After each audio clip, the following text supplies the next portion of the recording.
Earnest money, closing cost contingencies, earnest money, closing cost contingencies. Say it with me. Earnest money, closing cost contingencies, earnest money, closing cost contingencies, earnest money, closing cost contingencies. Okay, did I get it? Everyone got it? Earnest money, closing costs, contingencies.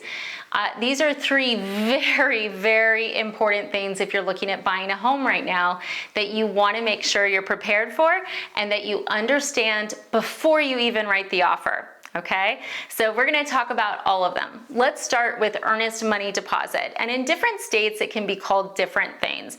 But the basics of it are that when you go into contract on a house, often you're expected to deposit into title and escrow or the attorney a earnest money. So it's like a sign of good faith, right? So you're saying, hey, look, like I really plan to close on this house. As a show of good faith, I'm gonna put $20,000 in escrow. I'm serious, okay? Now, the other thing to know about earnest money is one of those things that it comes into play with your contract. So that ties into contingencies, right? So before we go into the contingencies, let's finish up with earnest money. Is there an exact amount that earnest money is? No, Totally depends on price point, your realtor, and the market. Now, there are some markets where, you may hear people say, well, the average is 3%. Okay, but that's not true everywhere, and it's not true for every type of loans, because sometimes I'll have veterans that are like, well, wait, I'm 0% down, and I'm like, okay, don't worry about it. Let's talk to your realtor about how much you can afford to put in escrow. But this is something important to talk about now, because if you're like, well, I'll get into contract, and then my dad's gonna gift me money, well, you're gonna need some type of earnest money. So is dad gifting the money early? How is this gonna work? If you're liquidating stocks, you're gonna need some sort of earnest money.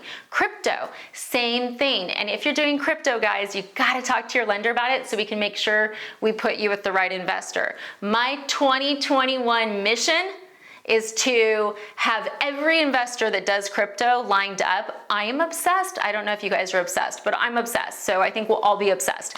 Anyways, so you need to have some sort of money as an earnest money deposit. Number one. Number two, contingencies. So in your purchase contract, there are different contingencies. Appraisal's a contingency, loan, inspections. So let's start with inspections. I'm just gonna give you guys a very basic overview. This is something you should discuss with your realtor, 100%. Okay, so inspection contingency, often it will be like you have up to 7 days to inspect the property and say if there's a problem or get out of the contract, okay? Because most of these contracts are written so that if you fail to perform as a buyer, the seller has the right to keep your earnest money, okay? If you fail to perform on the contract, the seller may have the right to keep your earnest money. So these contingencies are in there to protect you from losing money. So it's like, okay, you have 7 days to see if the house is falling apart, and if it's falling apart and you tell the seller within 7 days, you can get out of contract and still get your earnest money back. Appraisal contingency. If the house doesn't appraise, you have XYZ dates to see what the house appraises at. If it doesn't appraise, you can get your money back. Okay? Loan, same thing. And there's all these different timelines on it. Now, you need to understand these, and the realtor really is the best person to explain this in detail, as well as, because sometimes we'll see, well, I need to make their offer sweeter. Can you get an appraisal back in 4 days? And I'm like, no. I mean, I'm not seeing, I do 46 states, for goodness sakes. I can't think of any market where I can get an appraisal in 4 days, even if I'm literally throwing money like thousands of dollars. I don't see it a lot. Once on occasion, we'll get one, but I wouldn't guarantee it. So it's really important that when realtors are talking to you guys about this stuff, that the lender's involved, but also so that you understand, what are you willing to risk? right? And there's certain cases, like I was talking to my sister, who's also a lender. She's fantastic, Sarah Cohut up in Seattle. If you guys are like, I need a lender, but they have to be in Seattle, call my sister. And we were talking about the no contingency thing. And she was just saying, yeah, in our market, you know, everyone waives contingencies and the buyers are basically advised by the realtor, the worst case is they're gonna lose XYZ. It doesn't happen much because there's someone else to step in and buy the house, but you know, it is something that they discuss with their clients. Okay, so you guys want to make sure you're talking to your realtors about contingencies, you know, what a correct period is, and if they're suggesting that you waive them, if it makes financial sense for you. Okay, and I'm going to be telling a story later this week about the time I waived contingencies, just to give you nightmares. Okay, so you could also ask for a copy of your purchase contract, which I think is a very good idea. Just ask for the blank contract for the state that you're in and review it before you even write an offer. Go through it in detail and then ask the realtor questions, have them explain it to you and really take the time. It's a legally binding contract. Now, if you're in an attorney state, there is an attorney that can explain it as well, but generally realtors are explaining these or the overviews. Okay, so that was contingencies. Now we're gonna talk about closing costs. Yes, okay. So whenever you buy a house, regardless of the loan type, there are closing costs. So even if you're doing a no down payment loan, 0 down, there are still closing costs. Yes, you have to pay for a year of homeowner's insurance when you're closing on a house. There's prepaid interest. There's potentially property tax reserves. There could be property taxes due. You've got the cost of an appraisal. If you're in a title escrow state, you're gonna have the cost of title and escrow. Depending on where you are, you may have transfer taxes.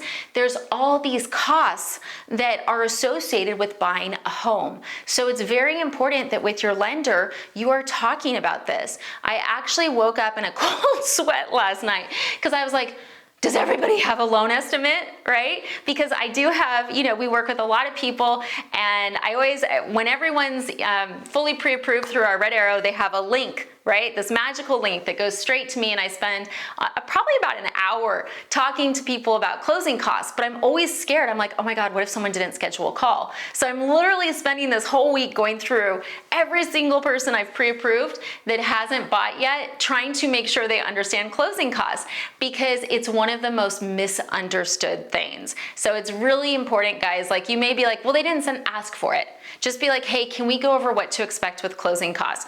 If someone says that to me, I'm always happy to do it. And I'll go through it and explain like, hey, this is an estimate. Because that's the thing. As a lender, the only fee I actually control is my own. I don't control title and escrow fees. I don't control transfer taxes. I don't control how much your homeowner's insurance is going to be. I don't control how much your property taxes are going to be. I don't control when you're going to close. However, you know, we do have the software to estimate ballparks of where all that will fall in so that as a buyer, you're educated, informed, and confident. So 3 big things. EMD, earnest money deposit, how much, you know, talk to your realtor. Hey, how much would I need to put down as EMD? Right? Be prepared for it. And then also, okay, where's that money coming from? And if it's coming from something like crypto, talk to your lender to make sure that it goes with the loan program you're working with. The second thing is contingencies. What are contingencies? Go through the purchase contract with your realtor before you even write an offer so that you understand the potential financial fallout if something goes sideways. Or like me, I mean, guys, I gotta tell you, I don't think I wouldn't buy a house without contingencies at this point, and we'll be talking about that. But you know, I wouldn't. I just wouldn't. And then 3, closing costs. Really make sure you have a good idea of what that ballpark is, and if you need to ask the seller for help with closing costs. That's something I talk to borrowers about a lot, is I'll be like, hey, look, I don't want to wipe you out. You know, you want to have a little money left over. Maybe we can ask for XYZ.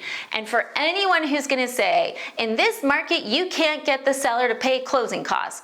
Guys, yeah, you can. I would say 50% of the people that we're working with right now are getting some level of assistance from the seller. So just so you guys know, the world realizes that we're not all rich and we may need help. So don't feel like you're out of the market because of that. You know, we see people who start to feel like, oh, seller will never work with me, and then their offer gets accepted. So very important things. Questions, comments, please reach out. Licensed in 46 states. Please call me. I love doing mortgages. My team loves all you guys.